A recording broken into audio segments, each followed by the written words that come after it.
안녕하십니까. 여의도 24입니다. 여러분들 이번 시간에는 이 권성동이라는 사람에 대해서 얘기를 해보겠습니다. 더 넓게 잡아보면 이 친윤패족 잔당 세력에 대해서 얘기를 해보겠습니다. 국내의 주류 기득권 세력이라고 할 수 있는 이 친윤 기득권 잔당 세력들이 또 다른 어떤 음모를 꾸미고 있는 거 아니냐, 어떤 기획을 하고 있는 거 아니냐, 어떤 꿍꿍이가 있는 거 아니냐, 이런 의심이 들기 때문에, 그런 의심이 들 수밖에 없기 때문에 거기에 대해서 얘기를 할 수밖에 없습니다.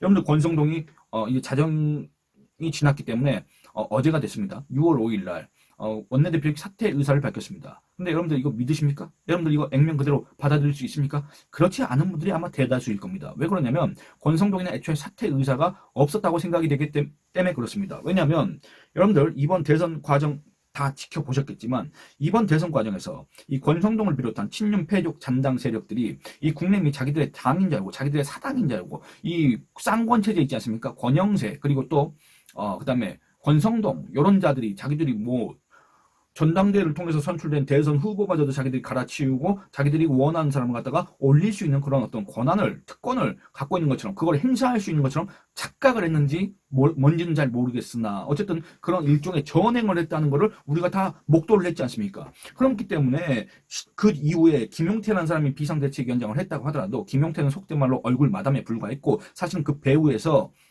이 당의 모든 걸 진두지휘했던 이 당의 어떤 모든 권한들을 갖다가 독점했던 이 친윤 패족 잔당 세력들, 그 친윤 패족 잔당 세력의 대표라고 할 수 있는 이 권성동이 이번 대선에 어마어마한 책임이 있지 않습니까? 이번 대선 정말 대참패를 했습니다. 여러분들 이재명과 김문수의 득표율 차 8%포인트 차 어마어마한 겁니다. 여러분들 2007년도 그다음에 2017년도 요 경우를 제외한다고 한다면 이런 표차가 없지 않습니까? 그리고 또 두 번째는 이 전국적으로도 정말 이 득표를 봤을 때 그 결과가 불량합니다. 불량하다 그 말입니다. 결국에는 대참패를 했고 요 대참패에 대한 책임이 이 친윤 패족 잔당 세력들한테 있고 이 친윤 패족 잔당 세력들의 대표라고 할 수 있는 이 권성동이 그 다음날 6월 3일 대선 다음날 6월 4일 공개적인 발언을 할 기회가 있었는데도 또는 그런 기회가 없었다고 하더라도 원내대표직에서 사퇴하고 이렇게 하는 게 여러분들 정말 상식적이지 않습니까? 원내대표직뿐만이 아니라 어떻게 보면 그냥 정계 은퇴를 하는 게 사실은 맞는 것인데 얘기를 한마디도 하지 않았다 그 말입니다. 정계 은퇴니 뭐 원내대표직 사퇴니 이런 얘기를 안 했습니다. 안 한 건 뭔 말입니까? 그럴 거를 할 마음 자체가 없었다. 그러니까 우리가 그렇게 생각할 수 있지 않습니까? 근데 6월 5일 날 의원총회가 국내에서 2번 열렸는데 오전까지만 해도 권성동은 거기에 대해서 얘기를 하지 않았습니다. 기자들이 물어봤습니다. 의원총회에서 혹시 권성동 원내대표 사퇴 의사 이런 거 밝혔느냐? 나 그런 얘기가 없다 얘기했습니다. 오후 들어서 사퇴하겠다 얘기를 했다 그 말입니다. 그러니까 그 말은 권성동은 최소한 오전까지는 최소한 어제까지는 원내대표직 사퇴할 의사가 없었다. 이렇게 해석할 수 있습니다. 그런데 왜 했을까? 왜 사퇴 의사를 밝혔을까? 사퇴 의사를 밝혔는데 왜 즉각적으로 지금 물러나지 않고 있는 것일까? 왜 국민의힘은 새로운 원내대표 선거 공고를 하지 않고 있는 것일까? 이런 것들이 의문이 들지 않습니까? 거기에 대해서 이제 살펴볼 필요가 있다 그 말입니다. 권성동이 사퇴 의사를 밝혔지만 신임 원내대표 선거 이런 것들을 갖다가 돌입하지 않고 권성동이 아직도 원내대표직에 앉아 있고 그래서 여기에 대해서 이제 언론들이 이제 물어본 거 아니겠습니까? 그랬더니 국내의 원내 수석 부대표라고 하는 자가 이름도 모르겠습니다. 이름 들어도 누군지도 모르겠습니다만 어쨌든 방 뭐라고 있습니다. 이름도 기억이 안 납니다만 이 원내 수석 부대표라고 하는 자가 이렇게 얘기했습니다. 원내대표는 대행제도가 없기 때문에 뭐 신임 원내대표 선출 전까지는 권성동이가 그 직을 유지해야 된다. 권한을 행사해야 된다. 그 공백이 있으면 안 된다라는 취지로 그런 주장을 했는데 그야말로 궤변이고 그야말로 어불성설이다. 이렇게 얘기할 수 있습니다. 저는 정말로 국내의 수준을 여기서 또 한번 확인할 수가 있는 게 뭐냐면 원내수석 부대표이지 않습니까? 원내수석 부대표가 지가 속한 정당의 당원과 당규도 제대로 모른다. 더군다나 지가 원내수석 부대표이지 않습니까? 원내수석 부대표인데 이 국내의 당원이 규정하고 있는 이 원내대표의 직무, 대행 그 제도 자체를 모르고 앉아있다. 그러면서 언론에다 대고는 뭔가 자기가 안다는 듯이 이렇게 떠들고 있는데 그 수준을 보고 있으면 정말로 한심하다. 처참하다. 정말로 한숨도 안 나온다. 정말로 혀를 끌끌 찰 수밖에 없다. 이런 얘기를 할 수 있습니다. 왜냐하면 국내의 당원 제64조 원내 부대표 등에 관한 그 규정을 살펴보겠습니다. 64조 3항 뭐라고 되어 있나? 원내대표가 사고로 인하여 직무를 수행할 수 없을 때는 원내수석 부대표가 그 직무를 대행한다. 이렇게 되어 있습니다. 원내대표가 사고입니까? 아닙니까? 아니 국내외 의원총회를 통해서 선출된 원내대표가 사퇴한다고 했습니다. 왜 사퇴한다고 했습니까? 정말 중대한 선거였던 대선에서 패배하는데 가장 큰 책임이 있다고 지목됐고 사퇴 의견이 여기저기서 제기됐지 않습니까? 거기에 의해서 권성동이가 사퇴 의사를 밝혔습니다. 그거 사고입니다. 왜냐하면 사퇴 의사를 밝힌 사람이 원내대표라는 그런 중체, 그런 막중한 임무, 그 다음에 그런 어떤 권한을 갖다가 행사할 수는 없지 않습니까? 또 대선 패배에 가장 큰 책임이 있다고 할 수 있는 그 권성동이가 지금 당이 혁신을 해야 되고 쇄신을 해야 되고 새로운 지도 체제를 꾸려야 되고 이런 상황에서 거기에 가장 큰 권한을 행사할 수 있는 원내대표직에 계속 앉아 있으면서 그걸 갖다가 할 수가 있습니까? 그런 자격이 있습니까? 없지 않습니까? 그럼으로써 사고가 된다 그 말입니다. 권한을 행사할 수 없는 원내대표직이라는 그 직위 자체는 갖고 있지만 권한을 행사할 수 없는 사고 상태가 됐기 때문에 그럼 뭐 직무를 수행할 수 없지 않습니까? 그럼 누가 그 직무를 대행하도록 되어 있습니까? 바로 원내수석 부대표가 그 직무를 대행한다라고 국내외 당헌 제64조 3항이 규정하고 있는데 원내수석 부대표라고 하는 자는 언론에다가 대행제도 없다 이런 소리를 늘어났다 그 말입니다. 이게 지금 현재 국내외 수준이다. 국내외 현실이다. 이겁니다. 그렇기 때문에 이 당은 진 것이다. 그렇기 때문에 이 당은 소수 야당으로 전락한 것이다. 그렇기 때문에 이 당은 국민의 지지를 받지 못한 것이다. 이렇게 얘기를 할 수가 있겠습니다. 그리고 또 권성동이라는 사람은 사퇴 의사를 밝혔는데 원내수석 부대표는 그거 신임 원내대표 선출 때까지 권성동이가 해야 된다. 이런 취지로 얘기한 것 자체가 뭔가 권성동이가 사퇴한다는 거 100% 믿지 못하겠다. 신뢰할 수가 없다. 그러니까 이런 어떤 불신을 자초하는 거 아니겠습니까? 정치 도의상도 그렇고 논리적으로도 그렇고 국민의 당은 당규상으로도 그렇고 전혀 맞지 않는 얘기를 이렇게 늘어놨다. 그럼 왜 늘어났을까? 거기에 대해서 여러분들 아마 의심 가는 거 있을 겁니다. 그렇지 않고 한국일보인가에서 단독이라고 해가지고 그런 기사를 내놨습니다. 권영세와 권성동이가 김용태 국내외 지금 현재 당 대표격인 비상대책위원장이지 않습니까? 김용태 비대위원장도 내려놔라. 사퇴해라. 사퇴하면 어떻게 됩니까? 권성동은 사퇴 의사를 밝혔지만 그 직을 계속 유지하고 권한을 행사할 수 있는 그런 지금 자리에 있고 그런 위치에 있고 김용태는 비상대책위원장 물러나면 그만이고 그럼 새로운 비상대책위원장을 지명할 수 있는 권한은 누구한테 있습니까? 바로 권성동이한테 있습니다. 왜냐? 국내외 당원상 그걸 할 수 있는 권한이 원내대표한테 있기 때문에 그렇습니다. 그러니까 결국에는 어떻게 되는 겁니까? 김용태는 물러나되 권성동은 사퇴한다고 했지만 어쨌든 그 막후에서 계속 그런 권한을 행사하면서 새로운 차기 지도 체제, 지배 구조 이런 것들을 갖다가 구축할 수 있는 권한 이런 것들을 계속 갖고 있겠다. 신임 원내대표가 선출되는 그 과정에서도 뭔가 이 막후에서 이런 것들을 갖다가 이제 조율하고 하면서 뭔가 친윤 패족 잔당 세력들의 지배권이 더 공고화되는 그런 구조로 그런 인적 구조로 이 당을 개편하는 거 아닌가. 그런 권한을 계속 갖기 위해서 지금 권성동 원내대표 요 직을 계속 유지하고 있는 거 아닌가. 이런 생각이 들 수밖에 없다. 여러분들 이거 어떤 무리한 추측이 있습니까? 그렇지 않습니다. 그런데 여러분들 국내임은 뭐라고 하고 있느냐. 9일 날에 의원총회를 다시 열어서 김용태 등 지도부의 거취 여부를 결정하고 다시 논의를 하고 그리고 또 새로운 원내대표 선거 공고를 하겠다. 그럴 예정이다. 라고 이렇게 했습니다. 근데 예정이기 때문에 이거 확정된 거 아닙니다. 언제 할지 모르고 실제 할지도 모릅니다. 그런데 이런 상황에서 실제 한다고 하면 여러분들 어떻게 되겠습니까?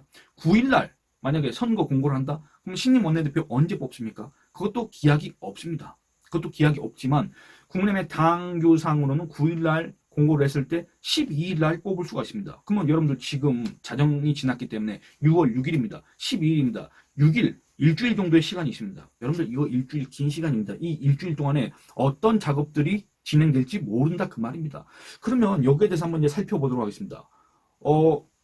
왜 이렇게 뭔가 즉각적으로 할 수 있는데 시간을 끄는 것인가? 국내외 당규를 보면 원내대표를 새로 뽑을 때는 당대표가 선거일 3일 전에 그냥 공고를 하면 되는 것입니다. 그러니까 권성동이 5일 날 사퇴 의사를 밝혔기 때문에 김용태가 그날 바로 선거 공고를 했다고 한다면 8일 날 새로운 원내대표를 뽑고 그렇게 할 수가 있습니다. 그런데 그걸 못하고 있습니다. 안 하고 있습니다. 왜 그런 것일까? 왜 시간을 끄는 것일까? 왜 9일 날까지 가서 선거 공고를 하는 것일까? 그것도 불확실하지만 한다고 하더라도 그러면 12일 날 뽑는다는 얘기가 되는데 왜 이런 정도의 어떤 시간적 여유를 두려고 하는 것일까? 일단 시간 끌기를 하면서 이 국면을 전환시키려고 하는 거 아닌가? 이런 국면 전환을 유도하는 거 아닌가? 이런 의심이 들 수밖에 없습니다. 당장에 사퇴하면 여러분들 권성동이 갖고 있던 그런 권한들을 다 내려놓게 되는 것이고 그 권한을 누가 갖고 갈지 불확실합니다. 그렇기 때문에 그 공백을 허용할 수 없다. 용납할 수 없다. 친윤 패족 잔당이 아닌 다른 세력이, 다른 계파가 우리의 권한을 잠식하는 거, 그거는 인정할 수가 없다. 그렇기 때문에 이 권한은 끝까지 우리가 갖고 가겠다. 그리고 이 시간을 벌면서 이 국면 전환을 시키겠다. 시간을 벌면서 당내 분위기를 바꾸겠다. 이 권성동에 대한 사퇴 요구 이런 거를 갖다가 조금 누그러뜨리겠다. 무마시키겠다. 이런 의도가 있을 수도 있다. 9일날 원내대표 선거 공고 얘기가 나오긴 했지만 실제로는 여러분들 9일날 의총에서 생각해보니까 권성동이가 솔직히 그 무슨 책임이 있느냐라고 재신임할 수도 있습니다. 왜냐? 전례가 있기 때문에 그렇습니다. 여러분들 2024년 12월 7일 추경호가 이 윤석열 1차 탄핵 소추 그 표결 있지 않습니까? 거기에 대한 책임을 지고 원내대표직 사퇴하겠다고 했습니다. 12월 9일 날 국내에서 의원총회를 열고 추경호를 재신임했습니다. 권성동도 혹시 그런 거를 바라고 있는 거 아닌가? 그리고 또 이런 어떤 시간적 여유를 두면서 이 원내 그런 어떤 여론들을 갖다가 자기 편으로 끌어오기 위해서 이런 일종의 작업을 할 시간을 벌려고 하고 있는 거 아닌가? 이런 의심이 충분히 들 수도 있습니다. 그리고 또 하나 살펴보겠습니다. 이 후임 구도를 자기가 정하기 위해서 이런 어떤 그러니까 이 자기가 급작스럽게 사퇴를 하게 될 경우 이 친윤계가 계속 주도권을 쥘 수 있을 것인가, 이게 또 불확실하지 않습니까? 그러니까 후임 원내대표마저도 사실상 정리를 하고 자기가 내정을 하고 또는 친윤 패족 잔당 세력들이 정한 다음에 합의를 본 다음에 또 거기에 합세하지 않는 다른 의원들을 설득한 다음에 원내대표 선거를 하기 위해서 이 시간적 여유를 벌려고 하고 있는 거 아닌가? 이런 생각이 든다 그 말입니다. 그리고 또 이 사퇴 형식은 내용적으로는 아니지만 이 명목상으로는 나 사퇴 의사 밝혔지 않느냐, 난 내 책임 다 하겠다고 했지 않느냐. 그런데 구조상 그게 안 되기 때문에 나 어쩔 수 없지 않느냐. 그 공백이 있어서는 안 된다. 이 당 운영 원내 대책에 있어서는 더군다나 지금 이 새로운 정부가 폭주를 하고 있는데 벌써부터 저렇게 일방적으로 독주를 하고 있는데 원내대책 세워야 되는 거 아니냐. 그 공백이 있을 수가 없다. 내가 비록 사퇴 의사를 밝히긴 했지만 원내대표로서 권한 행사해야 된다. 그러니까 사퇴 의사는 밝혔지만 실권은 상당 기간 유지를 하겠다라는 그런 속셈, 그런 일종의 꼼수를 부리는 거 아니냐. 이런 의심도 충분히 할 수 있다 그 말입니다.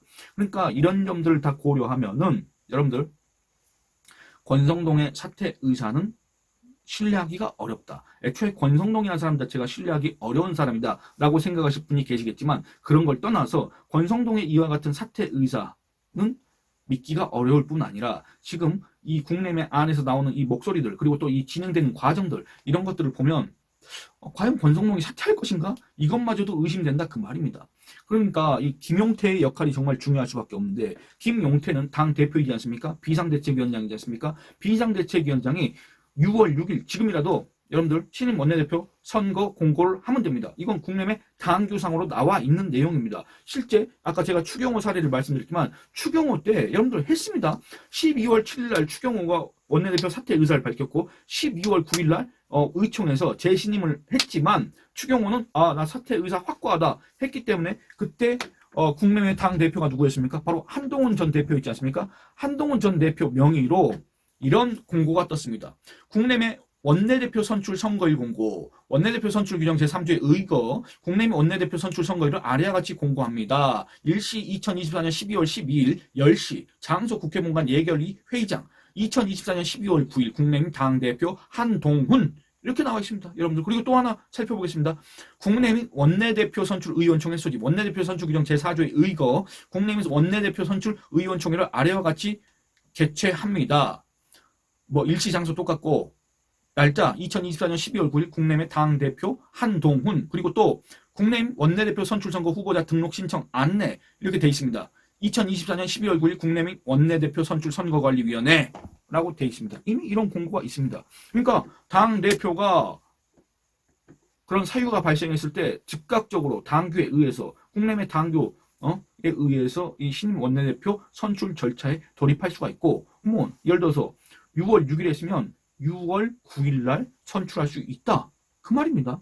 김용태의 역할이 중요하고 김용태는 권성동의 의사를 정말 최대한 존중해서 즉각적으로 신속하게 신임 원내대표 선출 절차에 돌입해야 된다. 그게 바로 지금 현재 정말 이 위기 상황에서 이 당의 운영을 맡고 있는 당 대표격인 비상대책위원장으로서의 최소한의 역할이다. 이게 바로 이 당원들의 어떤 신뢰, 신임을 배반하지 않는 정말 상식적인 당 운영이라고 할 수 있다. 이런 조언을 충고를 하고 싶습니다. 예, 여러분들 이 영상은 여기서 마치도록 하겠습니다. 좋아요 많이 눌러주시고 의견 많이 남겨주시고 그다음에 영상 시청과 채널 구독을 권유해 주시길 부탁드리겠습니다. 감사합니다.